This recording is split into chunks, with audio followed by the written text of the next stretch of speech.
હાલો friend, જય માતાજી, રામ રામ, સીતારામ બધાને. તો આજે રાંધણ થઈ ગયું. આપણે બધું ચૂલા પર જે રાંધવાનું હતું, શાક રોટલી અને એવું જે કરવાનું હતું એ આપણે કરી નાખ્યું. અને હવે આપણે ચૂલો ખાવાનો સમય થઈ ગયો છે. તો સફેદ કપડું છે, ફાળ્યું છે દાદાનું. તો એ ફાળ્યું ઓઢીને આપણે ચૂલો કાઢવાનો.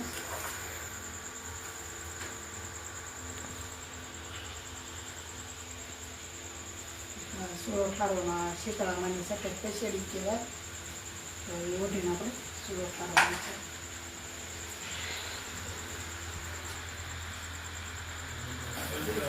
ચૂલો હાથો છે